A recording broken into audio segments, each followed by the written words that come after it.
आज हम छठे पाप की चर्चा करेंगे जिसका नाम है क्रोध। What is anger? क्रोध क्या है?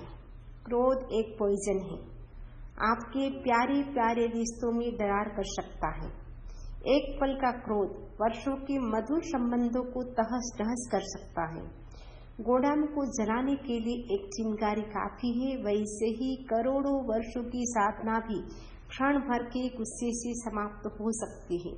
क्रोध करते समय भी व्यक्ति दुखी होता है और करने के बाद भी व्यक्ति दुखी होता है। क्रोध एक ऐसी अग्नि है, क्रोध करने वालों को भी जला देती है। ठाणक सूत्र में क्रोध के 4 प्रकार मिलते हैं। अनंतानुबंधी क्रोध पत्थर की रेखा के समान। पहले प्रकार का क्रोध अनंतानुबंधी, जो जन्मों जन्मों तक चलता रहता है। दूसरे प्रकार का क्रोध तालाब की दरार के समान। जैसे तालाब में दरार हो जाती है सूखने के बाद, तो वो कब ठीक होती है? जब अगले साल बारिश आती है, 1 साल के बाद बारिश आती है, तब वो ठीक हो जाती है। वैसे ही दूसरे प्रकार के व्यक्ति का क्रोध जन्मों जन्म नहीं चलता है, लेकिन साल भर के लिए चलता है। तीसरे प्रकार के व्यक्ति का क्रोध बालू की लकीर के समान, यानी रेत में लाइन खींचते हैं, वो कब तक चलती है? जब तक हवा का झोंका नहीं आता। जैसे ही हवा का झोंका आता है, लाइन मिट जाती है। तो वैसे ही तीसरे प्रकार के व्यक्ति का क्रोध जन्मों जन्मों भी नहीं चलता है, साल भर भी नहीं चलता है, लेकिन 24 घंटा चलता है। सपोज आज कोई बात होगी किसी से, तो 24 घंटा तक मूड ऑफ रहेगा, 24 घंटे के बाद वो नॉर्मल हो जाएगा। चौथे प्रकार के व्यक्ति का क्रोध पानी की लकीर के समान। जैसे पानी में हम लाइन खींचते हैं, एक क्षण के लिए दिखाई देती है, दूसरे क्षण समाप्त हो जाती है। वैसे ही चौथे प्रकार के व्यक्ति का गुस्सा इतना कम होता है, एक क्षण के लिए आता है, दूसरे क्षण लगता है इसको क्रोध आया ही नहीं था। अब हम चिंतन करें, इन 4 प्रकार के क्रोध में से हमें कौन सा क्रोध आता है? पहला, दूसरा, तीसरा या चौथा? आप बोले या न बोले, माने या न माने, लेकिन हम सबको क्रोध आता है। क्योंकि जब तक हम वीतराग नहीं बनते हैं, तब तक हमारे भीतर कसाय विद्यमान रहता है। भगवान महावीर स्वामी से गौतम स्वामी प्रश्न पूछते हैं, कसाय से जीव को क्या प्राप्त होता है? भगवान महावीर स्वामी कहते, गौतम, जब तक कसाय रहेगा तब तक वीतराग भाव की प्राप्ति नहीं होती है। 10वें कालिक सूत्र में यहाँ तक कहा, ये जो 4 कसाय है वो क्या है? जन्म मरण की श्रृंखला को बढ़ाने वाला है। Anger and conceit, unchecked and growing deceit and lust, these are for the negative emotions which water the root of rebirth। ये जो 4 कसाय है वो क्या करता है? जन्म मरण की श्रृंखला को बढ़ाता रहता है। जब तक ये 4 कसाय रहेगा तब तक पुनरपि जननम पुनरपि मरणम, बार बार जन्म बार बार मरण होता रहेगा। ये क्रोध, ये 4 कसाय है वो क्या करता है? भगवान महावीर कहते हैं 10वें कालिक सूत्र में, कोहो पीम पणासे माणो वीणे नाशनो माया मित्ताणी नासी लोहो सब विनाशनो। Anger kills love, conceit kills humility, deceit kills amity and lust kills everything। क्रोध प्रीति का नाश करता है, मान विनय का नाश करता है, माया मित्रता का नाश करती है और लोभ सबका विनाश करता है। ये क्रोध है वो क्या है? उससे कितनी एनर्जी खत्म होती है। थोड़ा सा भी हम क्रोध करते, उससे भी हमारी एनर्जी कितनी नष्ट हो जाती है। वैज्ञानिक दृष्टि से कहा जाता है 5 मिनट के क्रोध से 1000 व्हाइट रक्त कणिकाएं भस्म हो जाती हैं। 15 मिनट के तेज गुस्से से 9 घंटा हम काम कर सके उतनी एनर्जी समाप्त हो जाती है। ये क्रोध क्या करता है? तन में 100 बीमारी उत्पन्न करता है और मन में हजारों बीमारी उत्पन्न करता है। High blood pressure, heart attack, migraine, acidity, कई बीमारियां हैं जो शरीर में उत्पन्न करता है क्रोध। प्रश्न है, क्रोध क्यों आता है? रंग चिकित्सा में कहा जाता है जब रेड कलर की मात्रा हमारे शरीर में बढ़ जाती है तब व्यक्ति को क्रोध आता है। आयुर्वेद में कहा गया जब पित्त की मात्रा हमारे शरीर में बढ़ जाती है तब व्यक्ति को क्रोध आता है। शरीर शास्त्र की दृष्टि से कहा गया जब एड्रिनल ग्लैंड से अधिक मात्रा में स्राव होता है तब व्यक्ति को क्रोध आता है। और व्यवहार की दृष्टि से हम चिंतन करें, व्यवहार की दृष्टि से कहा गया जब सहन करने की क्षमता नहीं होती है तब व्यक्ति को क्रोध आता है। आजकल किसी में सहन करने की क्षमता नहीं है। पिता पुत्र का सहन करना नहीं चाहता है, पुत्र पिता का सहन करना नहीं चाहता है, माँ बेटी का सहन करना नहीं चाहती, बेटी माँ का, सास बहू का, बहू सास का, कोई किसी का सहन करना नहीं चाहता है। तो इस स्थिति में क्या होता है, किसी ने थोड़ा सा कहा व्यक्ति को क्रोध आ जाता है।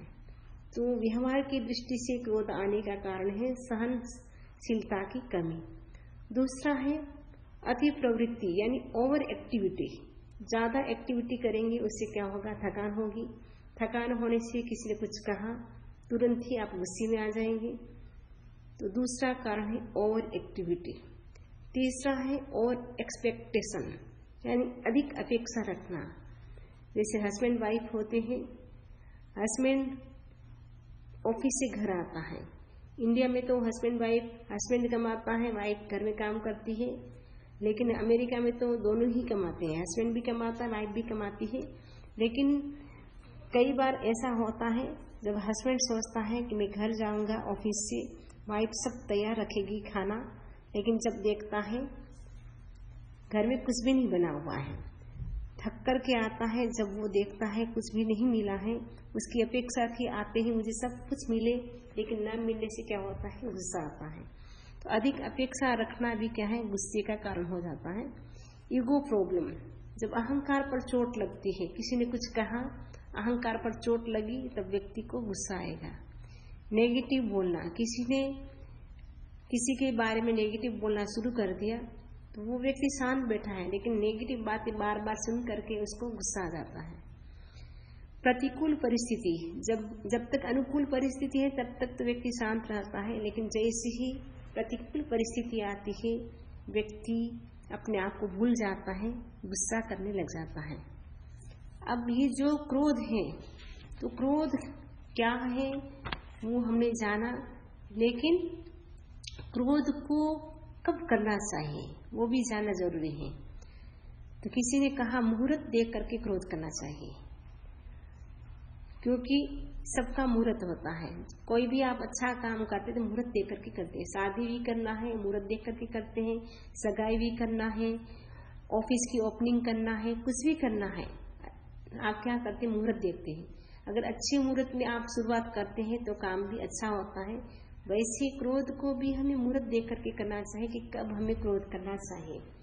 सपोज सिद्धि योग चल रहा है, उस समय आप क्रोध करेंगे तो सिद्धि योग भी क्या हो जाएगा, काल योग बन जाएगा।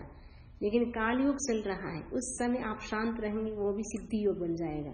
तो मुहूर्त देख करके भी हमें क्रोध करना चाहिए। और कहा गया जैसे हम उपवास करते हैं वैसे ही हमें क्या है, उपवास तो सब नहीं कर सकते हैं, लेकिन ये जो क्रोध का मास्कमन है उसमें तो आपको आराम से खाना है, पीना, सब कुछ करना, कुछ भी नहीं छोड़ना है। केवल आपको संकल्प करना है कि मैं एकांतर क्रोध नहीं करूंगा। एकांतर वर्षी तक कर सकते हैं, या आप 3 दिन का तेला भी कर सकते हैं, यानी 3 दिन तक क्रोध नहीं करेंगे। और ज्यादा आप में क्षमता हो तो मास्कमन भी कर सकते हैं कि 1 महीने तक हम बिल्कुल भी कोई भी कुछ कहे क्रोध नहीं करेंगे। तो जैसी क्षमता है वैसे आप संकल्प करें तो सब कुछ कर सकते हैं। तो कभी कभी इसका भी मास्कमन, तेला बेला करना चाहिए, क्रोध नहीं करने का, क्षमा का मास्कमन। तो हमें क्या करना है, अपने मन में शांति का चैनल चलाना है। मन की शांति जीवन का क्या है, स्वर्ग है, और अशांति क्या है, नरक है। नमक न हो तो भोजन बेकार है, मूर्ति न हो तो मंदिर बेकार है, डॉक्टर न हो तो हॉस्पिटल बेकार है, ब्रेक न हो तो गाड़ी बेकार है। वैसे जीवन में भी शांति न हो तो हमारा जीवन क्या है, बेकार है। तो विज्ञान के युग में पानी को बर्फ बना सकता है व्यक्ति, घर को भी वातानुकूलित बना सकता है, लेकिन आश्चर्य इस बात का है कि अपने जो गर्म हुआ जो दिमाग है उसको वो ठंडा नहीं कर पाता है। तो ठाणंग सूत्र में कहा गया कि सबसे ज्यादा जहर किसका, प्रश्न पूछा गया भगवान महावीर स्वामी से। इस संसार में इतने सारे प्राणी हैं, उसमें सबसे ज्यादा पॉइजन किसमें है? तो भगवान महावीर ने कहा बिच्छू का जहर अर्ध भरत क्षेत्र प्रमाण, यानी आधे भरत क्षेत्र प्रमाण जितना बिच्छू में जहर है। मेंढक का है पूरे भरत क्षेत्र जितना, और सर्प में जो स्नेक है उसमें कितना जहर है? सर्प में जम्बूद्वीप जितना। लेकिन मनुष्य में कितना जहर बताया भगवान महावीर ने? भगवान महावीर ने कहा मनुष्य में 2.5 द्वीप प्रमाण पॉइजन है, यानी सबसे जहरीला अगर कोई है प्राणी वो सबसे जहरीला है मनुष्य। क्योंकि एक हॉस्पिटल थी, उसके बाहर सूचना पट यानी बोर्ड था लिखा हुआ, उसमें लिखा हुआ था एक पागल कुत्ते ने खाया है। डॉक्टर ने कहा डोंट वरी, चिंता करने की कोई जरूरत नहीं है, 14 इंजेक्शन लगेंगे ठीक हो जाएगा। दूसरे बोर्ड पर लिखा हुआ था कि मनुष्य ने काटा है, ठीक होने की कोई संभावना नहीं। इससे सिद्ध होता है कि सबसे जहरीला कौन है? मनुष्य है, इसमें इतना जहर है। तो हम क्या करें? अपने क्रोध को कैसे कंट्रोल में करें, उसके लिए हमें क्या करना होगा? कुछ प्रयोग करना होगा। तो क्रोध को हम कैसे जीते? भगवान महावीर ने कहा उषमेण हणे को हम, उपशम से क्रोध को जीतो। जो उपशम है उससे क्रोध को जीतो। और माणम मद्दव्याझिणे, मृदुता से मान को, और ऋजुता से माया को, और संतोष से लोभ को। By calmness, anger is to be won. By meekness, conceit is to be won. By straightness, deceit is to be won. And by conceit, lust is to be won. तो ये हमें क्रोध को जीतने के लिए सब उपाय बताए हैं भगवान महावीर ने 10वें कालिक सूत्र में। प्रेक्षा ध्यान जो है आचार्य महाप्रज्ञ जी का, आचार्य महाप्रज्ञ जी प्रेक्षा ध्यान के अंतर्गत क्रोध को कम करने के बहुत सारे उपाय बताए हैं। तो बहुत सारे हम नहीं कर सकते हैं क्योंकि हम जानते हैं आपकी लाइफ है बहुत बिजी है। आजकल हर व्यक्ति कहता है I am very busy, not easy, हम बहुत बिजी हैं। तो बिजी लाइफ में ज्यादा प्रयोग नहीं कर सकते, तो कम से कम 2-3 प्रयोग भी करें एवरी डे, उससे भी कितना परिवर्तन होता है। तो सबसे पहला एकदम सिंपल प्रयोग है डीप ब्रीदिंग, यानी लंबा श्वास लेना, लंबा श्वास छोड़ना। जितना लंबा श्वास होगा दिमाग भी शांत रहेगा, मन शांत रहेगा, और ऑक्सीजन भी दिमाग में अच्छा जाएगा, ब्रेन भी अच्छा काम करेगा। पहला प्रयोग करना है डीप ब्रीदिंग का। दूसरा प्रयोग करना है फोरहेड पे व्हाइट कलर का ध्यान करना है और मन में संकल्प करना है मेरा गुस्सा शांत हो रहा है, मेरा गुस्सा शांत हो रहा है।